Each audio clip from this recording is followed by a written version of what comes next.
Harry the Red Bagnall engine. There he is, look, sitting on a piece of track, waiting to do another review. I wonder what he'll be reviewing today. Well, narrator, to answer your question, I will be doing a review on Ivor the engine today. Ivor the engine? That lovely Welsh show? Yes, Ivor the engine, that very lovely Welsh show. Now, if you wouldn't mind, I would like to get on with it, because otherwise this video will be over before it's even started. Okay, so do I stay here, or do I need to keep narrating? I would like to do this video alone, please, but if I need you, I will call you. Okay. See ya, Harry. See ya. Okay, sorry about that, guys. I wanted to start this video off a little bit different, so I hired in a narrator to do the opening for me. But I guess now we'll get on to the review. But first, cue the intro.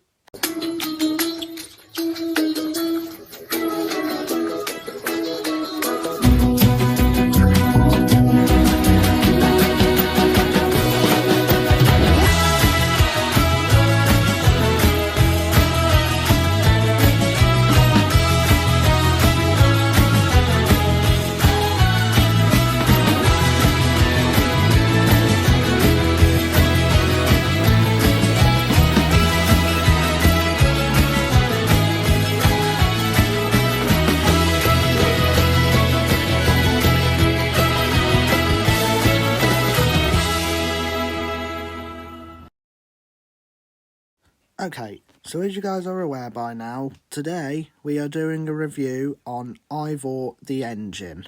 So, without further ado, I think we should just get on to it. So, starting with...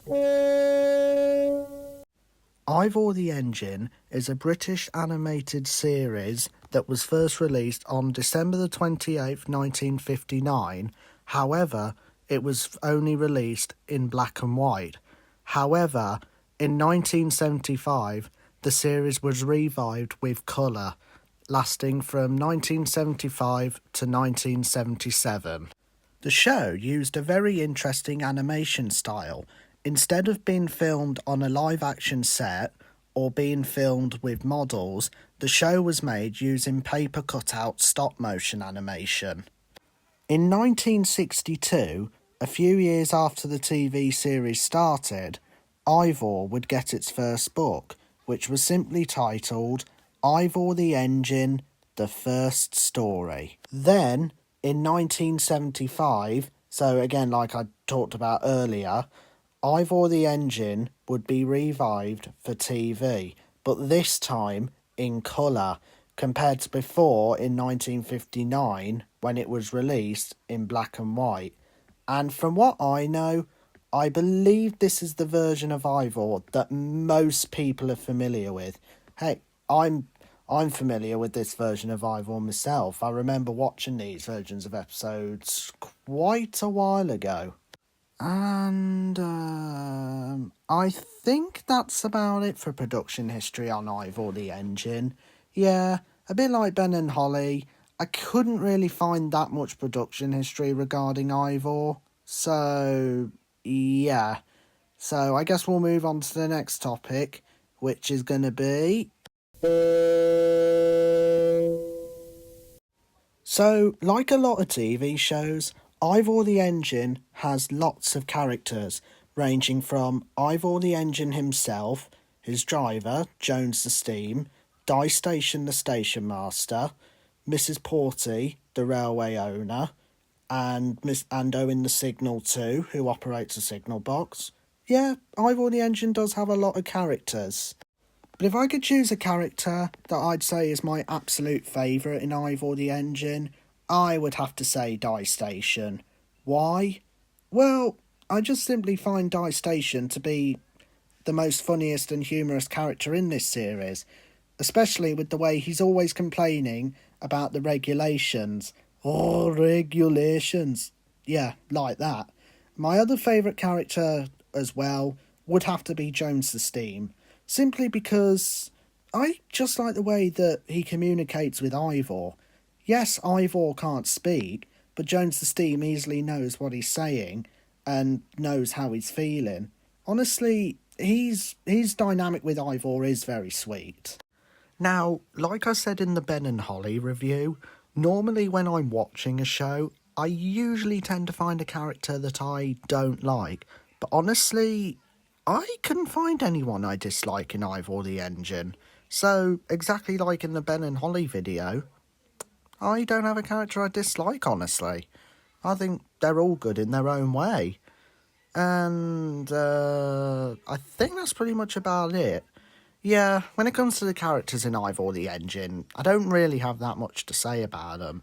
So, we'll go on to the next topic, which is going to be... So, just like I did in the Ben and Holly review video, in this one as well, I'm going to talk about what I like and don't like about the show and my favourite and least favourite episodes together, simply because it makes it easier for me. So, starting off with, I will first talk about my favourite episode and my least favourite episode. If I could choose an episode that would probably have to be my favourite, I would have to go with The Water Tower. The reason why I've chosen this episode as my personal favourite is honestly just because it's a really entertaining and also a very funny episode.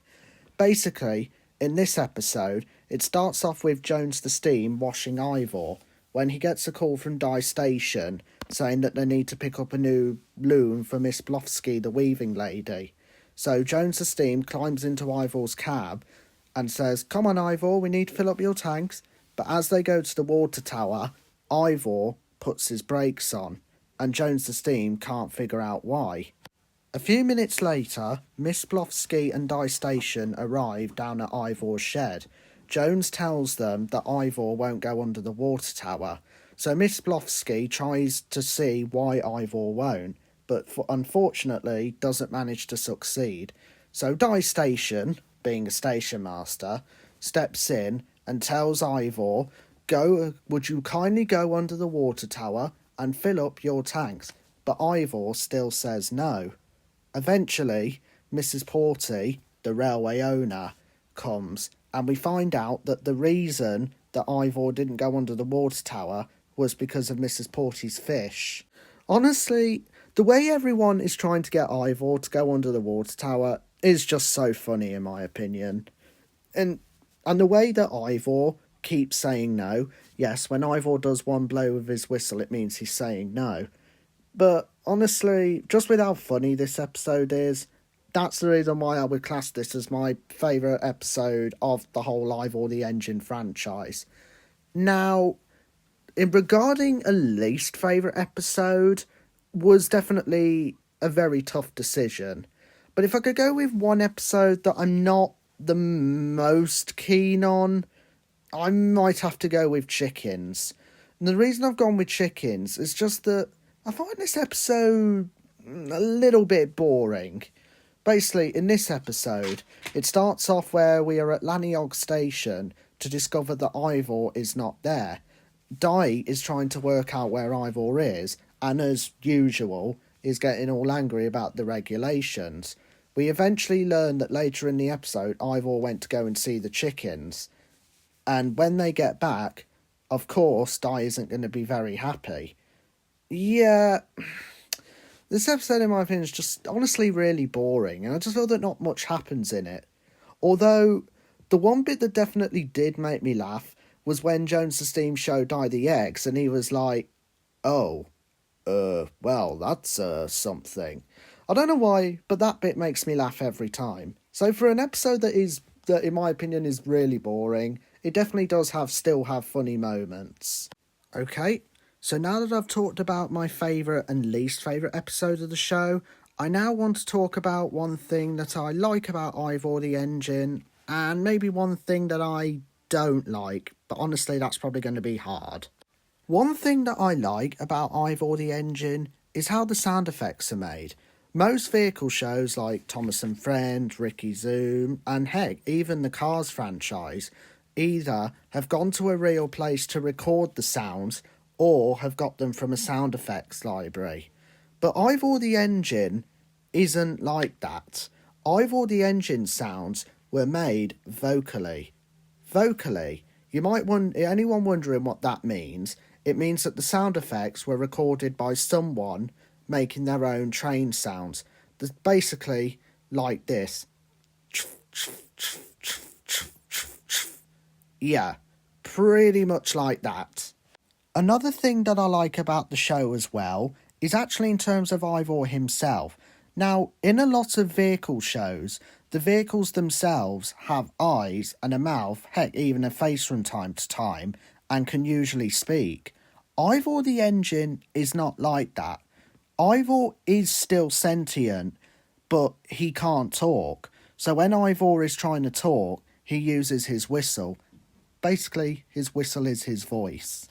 Okay, so finding something that I don't like about Ivor the Engine was honestly a really difficult task. But if I could state one thing that I don't like, it would have to be with the inconsistency of the episode lengths. For example, some episodes are just under 5 minutes, but some are close to 10 minutes. Heck, even one is around 22 minutes. Like, I'm not saying that it's a problem, but I feel that when you're making a show, it's best to keep all the episodes at the same length. And then if you're making like a special, make those the same length as well. But that's just my opinion.